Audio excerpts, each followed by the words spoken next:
Hola, muy buenas noches o buenos días o buenas tardes, dependiendo a qué hora vea este video. Yo soy Erandi Desiree Villarromán, alumno del 901. No podré mostrar mi rostro porque pues tengo problemas con mi computadora y pues no tiene pues una cámara, pero pues aquí estoy presentando mi trabajo. El tema que yo escogí para esta exposición es la angustia y los mecanismos de defensa. Primero que nada, vamos a ver un poco a manera de introducción eh,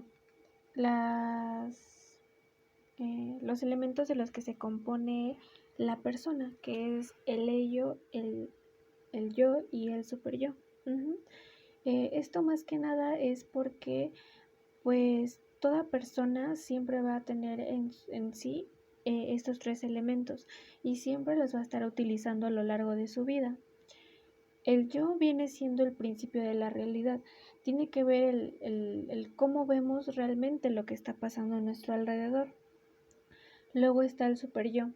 El superyo tiene que ver con todos estos aspectos morales de la personalidad, con todos estos aquellos valores con los que nos educan, con lo que crecemos, que viene siendo correcto o no. Abarca toda esta situación.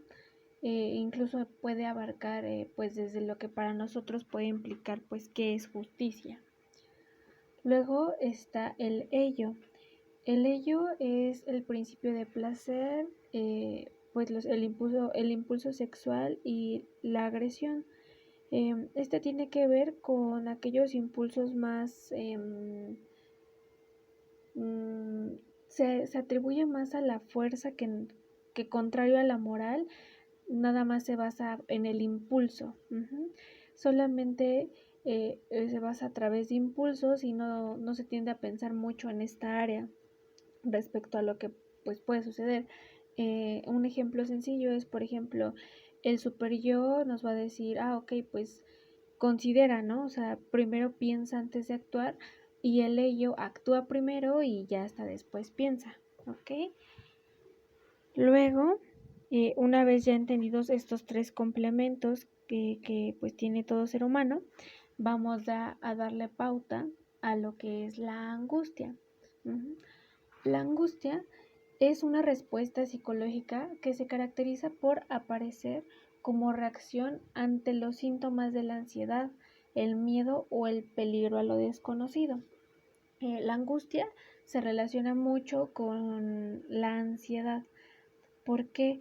Porque tienen características muy similares, tanto físicas, bueno, fisiológicas, de pensamiento, ¿ok?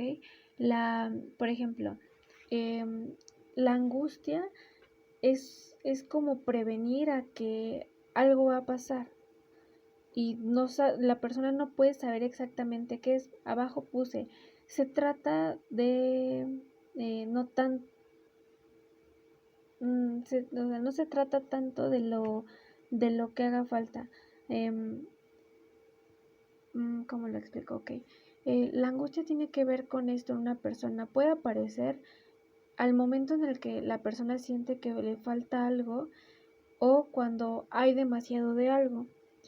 Un ejemplo muy sencillo es, por ejemplo, estas personas que tienden a tener un poquito más de rasgos en su persona, obsesivos compulsivos, que todo el tiempo están pensando que les faltó hacer algo, como habré cerrado la puerta, no sé, habré cerrado el gas, es esto, o sea, algo les falta, ya sea que ellos lo estén pensando. Y por otra parte, el exceso de algo es saber que, pues sí, así como lo dice la palabra, hay demasiado de algo, ¿ok? Y pues el haber demasiado de algo o haber una falta de algo en esta persona genera angustia, ¿ok? Se pueden encontrar dos tipos de angustia. La primera angustia es la llamada angustia normal. ¿Por qué se llama normal? La angustia llega a ser normal cuando a pesar de estar ahí, la persona puede seguir adaptarse a su entorno. Por ejemplo, en la diapositiva coloqué frente a estímulos estresantes que implican una amenaza real en el mundo externo. Aquí esta angustia es normal porque es adaptativa, porque realmente digamos que hay un antecedente, hay algo que nos dice que sí hay motivo de angustia, pero no una angustia que te lleve al otro extremo, al desadaptarte, al ya no poder hacer una actividad normal en un día. ¿Ok? La angustia posee un contenido psíquico y otro somático entre sí. Esto porque la angustia en su mayor parte viene del pensamiento de la propia persona. Por eso dice contenido psíquico, porque es todo aquello que piensa, que cree que puede pasar o que va a suceder. Esto también tiene que ver mucho con la forma en la que la persona se crió o en sus creencias. Mucho de ahí parte de ese pensamiento. Y por otro lado, cuando habla de lo somático, habla, y de que están ligados entre sí, habla de esta parte que hay veces que la angustia llega a ser tanta que no se expresa o no se sabe de qué manera pues sacar esta angustia. Entonces, somatizar tiene que ver con que ya lo padezca la persona en un área del cuerpo. Por ejemplo, las personas que no hablan o estas personas que piensan mucho, pero tampoco solucionan, les llega a doler la cabeza, tienen problemas gastrointestinales, no sé, de ese tipo. Los más comunes son esos, el dolor de cabeza o los problemas gastrointestinales, perdón. Entonces tiene que ver con esto. Cuando la angustia excede, el problema somático llega a ser más notorio, pero cuando es una angustia normal puede presentarse en casos como sudoración de las manos o sudoración normal del cuerpo, la necesidad de tener algo en las manos, cosas un poquito más chiquitas, pero que pueden ayudar a controlar a la persona. Por otro lado, está la angustia ya patológica.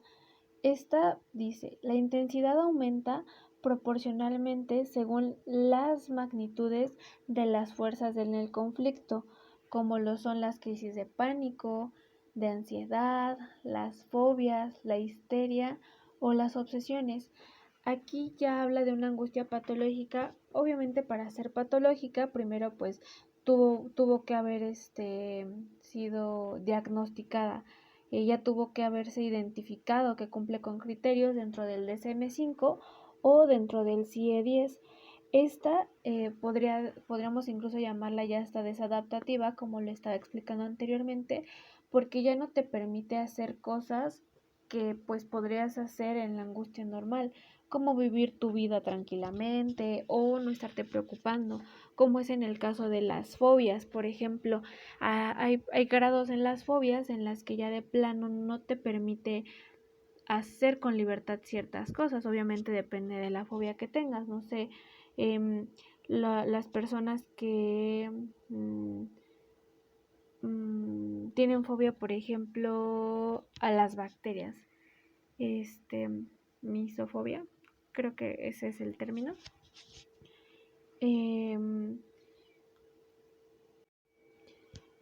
Llega a ser tal su grado de desadaptación que ya la persona no se puede vivir a hacer una rutina normal y gasta demasiado tiempo en estar pensando en toda esta cuestión de la suciedad y de las bacterias. Por lo que, pues así, claro, como pues lo he repetido, es desadaptativa. Entonces ya la persona necesita ir de una intervención, de un trabajo para poder volver a retomar una vida más tranquila. Los criterios para el diagnóstico del trastorno de angustia son dos. Primero que nada, la crisis de angustia tiene que ser inesperada y tiene que venir en pensamientos recurrentes. Aquí se divide en 3 puntos. La primera es la inquietud persistente ante la posibilidad de tener más angustia. sí es posible, o sea, ya está la angustia aquí y esta misma angustia genera más angustia, entonces hace que esto crezca más. Preocupación por las implicaciones de la crisis o sus consecuencias. ¿Ok? Aquí tiene que ver con esta parte en la que una vez que se presenta una situación generadora de angustia y eso nos lleva a una crisis de angustia, se debe de considerar las consecuencias. ¿Desde dónde proviene esta situación? Cambio significativo del comportamiento relacionado con la angustia. Esto quiere decir exactamente cuando hablamos de lo adaptativo y lo desadaptativo. Hay cambios en la persona relacionados con la situación que le genera angustia, como evitar, no sé, en el caso de las fobias, no sé, presentarse en ciertos lugares, hacer ciertas cosas. El segundo criterio sería: las crisis de angustia no se deben a los efectos fisiológicos directos de una sustancia, por ejemplo, el consumo de las drogas como LSD, marihuana, todas estas pues sustancias ilícitas, o por el contrario alguna enfermedad médica. ¿Ok? Por consiguiente, sigue cómo superar la crisis de angustia o bien propiamente un tratamiento, ¿ok? Yo coloqué que tiene pues 10 distintas cosas que se podrán utilizar. El primero es reconocer y aceptar nuestra ansiedad y no interpretarla como insoportable, ¿ok? El reconocerlo ya da pauta a que se pueda hacer algo, como sería propiamente en el caso de una intervención. Lo segundo sería detectar los pensamientos que nos provocan esta angustia. ¿Ok? Esto va un poco más orientado mm, mm, a esta intervención cognitivo-conductual. El siguiente, analizar si es real y objetivo lo que estamos pensando. Esto nos ayudaría a sentarnos o bueno, a la persona sentarse y ver si realmente tendría sentido el que se sienta de esa forma o actúe de esa forma, con preguntas y cuestionamientos más racionales. ¿Ok? 4. Intentar no hacer caso al pensamiento que nos dice los síntomas son insoportables. ¿Ok? Los primeros 3 puntos habló algo que se ocupa mucho dentro de la terapia cognitivo-conductual, un modelo que se llama ABC o un poco más extenso ABCD. Precisamente podría ayudar a reestructurar a la persona desde que él reconozca cómo se siente, qué es lo que está pensando, se dé cuenta cómo se desarrolla la situación y de ahí empieza a cuestionarse si realmente debe sentirse así, qué otras alternativas tendría o por qué esa persona cree que empezó a sentirse así o a pensar esta situación y de ahí qué podría hacer, o sea, autocontestarse de una manera más racional. ¿Ok? Em, el intentar no hacer caso a esos pensamientos, ahí sí hablamos desde esta parte cognitivo-conductual, aplicar ciertas técnicas como es el paro del pensamiento o desde mm, ¿cómo se llama? Otro enfoque, como el psicodinámico, enfocar la atención en otro distractor para calmar y ya después pensar de manera más tranquila y racional acerca de la situación. ¿Ok? El 5. No prestar atención a los síntomas. ¿Ok? Em, el prestar demasiada atención a los síntomas tiene que ver con el punto anterior. No permite a la persona pensar de manera racional y hacer una intervención que le ayude a disminuir en ese momento esta situación. 6. Cambiar la posición de control. Cambiar la posición de control es igual de esta forma en la que se enfoca mucho en controlar la situación, en controlar lo de su alrededor para que esto no pase, ¿ok? 7. Técnicas de respiración. Aquí igual el paciente puede utilizar estas técnicas para que cuando esté sucediendo la situación angustiante pueda relajarse y una vez más tranquilo y relajado poder pensar acerca de la situación para poder darle una solución. ¿Ok? El de relajarse tiene que ver previo a las técnicas de relajación. El relajarse ahí puede incluir alguna actividad que le guste o alguna actividad beneficiosa en ese momento. ¿Ok? En vez de estar pensando en esta situación, que se ponga a hacer algo que lo ayude a pensar a manera de distracción. Hacer ejercicio físico ayuda mucho. Esto se puede recomendar ya que pues de por sí hacer ejercicio ayuda al bienestar del cuerpo de la persona y como se libera mucha energía, pues igual puede servir como distractor de este acontecimiento o situación angustiante. Y finalmente, aprender a no dar importancia a los síntomas de la angustia y tomarlos con sentido de humor. Ok, puedo entender que a lo mejor si la persona lee con sentido de humor, podría incluso sacarse de onda, porque todo es un proceso, no es como si el paciente o la persona fuera a pues inmediatamente a no darle importancia a cómo se está sintiendo y más si lleva toda una vida pues de esta manera, pero ya una vez con avances que pues él incluso aprenda a verlo de una manera un poquito más distinta. Luego tenemos los mecanismos de defensa. Estos principalmente salen a partir de proteger a esta instancia que es el yo. Ok, ¿qué son los mecanismos de defensa? Los mecanismos de defensa son aquellos que tienen como función mantener un equilibrio entre la psique y la persona y así poder disminuir la intensidad de la angustia, ¿ok? Estos, como lo dice, sirven para bajar estos niveles de angustia o dar respuesta para que la persona no entre en una crisis de angustia, ¿ok? Por otra parte, la teoría psicoanalítica, los mecanismos de defensa son mentales y son automáticos, ¿ok? Esto quiere decir que las personas en su mayoría no van a estar notando cuando salgan estos mecanismos de defensa a hacer pues ahora sí que su trabajo y mantener a la persona estable de cierta forma.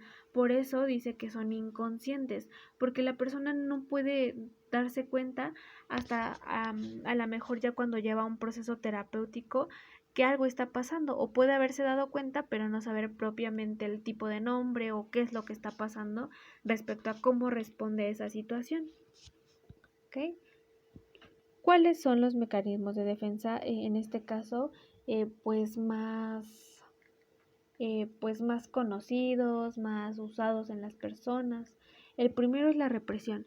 ¿Okay? La represión consiste en esta parte de expulsar de la conciencia toda esta expresión del deseo, sentimientos o fantasías inaceptables impulsadas principalmente por el ello, ¿ok? Como ya habíamos visto, el ello tiene que ver con todos estos impulsos, por ejemplo, carnales, que no toman conciencia de las acciones ya hasta después. La represión tiene que ver con esta parte incluso, por ejemplo, reprimir sentimientos y fantasías, el no expresar el cómo se está sintiendo.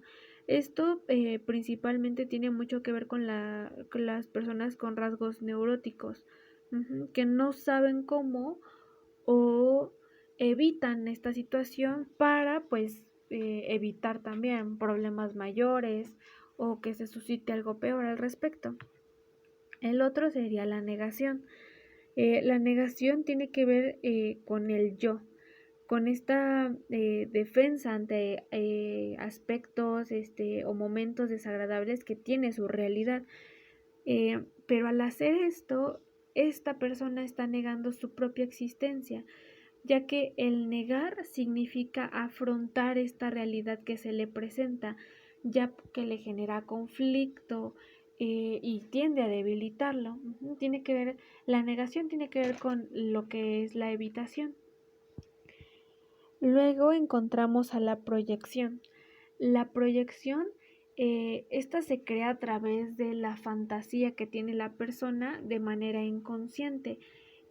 Lo que hace, como lo dice su nombre, es proyectar cosas que no pertenecen, como las cualidades, a personas u objetos. Ok, como cuando, si hablamos de la ley de espejo, tiene que ver un poco con esta parte.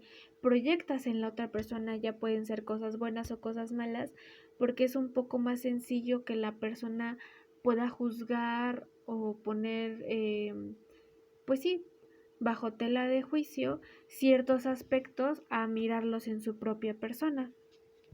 Luego tenemos a la introyección, ¿ok? La introyección tiene que ver igual con esta parte en que el yo internaliza estas cualidades buenas o malas del mundo, ¿ok? Y las integra a su psique, o sea, a la conformación de su personalidad. Esto tiene que ver mucho, por ejemplo, todos aquellos aspectos que tendemos a agarrar de nuestros padres o de aquellas personas que a lo largo de nuestro desarrollo sirvieron como pues estas personas modelos a seguir. Eso tiende a pasar mucho. Por ejemplo, la introyección tiene que ver, si habla de cualidades, no sé, si hay personas que tuvieron papás que eran muy responsables, absorben eso que se podría contar como una buena cualidad y la forman parte de su psique. Pero por el contrario, si un niño que toda la vida creció viendo a su papá pegarle a su mamá y pues eso se lo hacían ver como una conducta normalizada, él va a agarrar esa cualidad y más adelante puede que la presente, que obviamente estamos hablando de que sería una cualidad negativa. Uh-huh. El siguiente es la fijación y regresión, ¿ok? Es un mecanismo que pues tiende a retomar o a regresar a la persona a un nivel anterior de desarrollo, como sería la etapa infantil, ¿ok? Esto puede presentarse o puede notarse en personas que tienden, incluso se puede notar en rasgos de voz como aniñados, en estas características que no son como independientes, perdón, que no saben cómo tomar una decisión sin que un adulto o otra persona la tome por ellos. Luego está el aislamiento. El aislamiento tiene que ver, como su nombre lo dice, que la persona se aísla, ya sea en pensamiento, físicamente, del evento, de la situación, rompe estas conexiones con personas que quiere, con todo aquello que fue en algún momento significativo.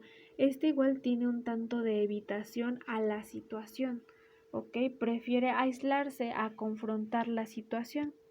Luego está el desplazamiento. En este desplazamiento existe un desprendimiento de un hecho o una persona de los sentimientos asociados a ellos.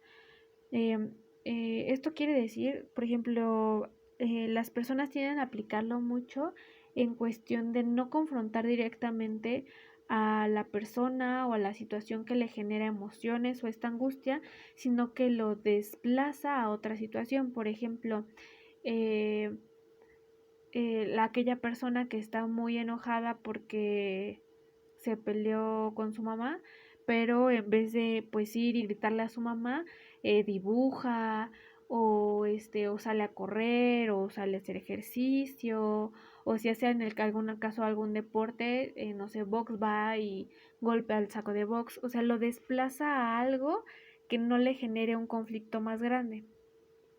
¿Ok? Luego encontramos a la formación reactiva.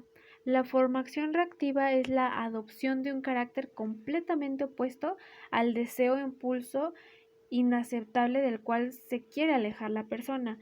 Un ejemplo que yo he visto o había platicado mucho anteriormente en la clase en la que profundizamos un poco más este tema, era como aquella madre castrante que decía amar mucho a su hijo, pero sus acciones decían todo lo contrario, que no lo amaba, o que incluso a lo mejor estas madres que pues no deseaban ser madres y protegen tanto a sus hijos, pero eso es la manera en la que los protegen demuestran todo lo contrario a lo que dicen. Luego está la racionalización, que pues se puede decir que este es como el último de los pues más comunes. La realización tiene que ver con la búsqueda de una explicación racional. Ahí me equivoqué, disculpa, me faltó una con la explicación del racional, o sea, del justificar absolutamente todo el comportamiento para ocultar el verdadero motivo del por qué está actuando así o del por qué pasó esta situación. Esto también podría decirse como el evitar hacerse responsables de la situación que provocaron o de la responsabilidad que tienen respecto al acontecimiento.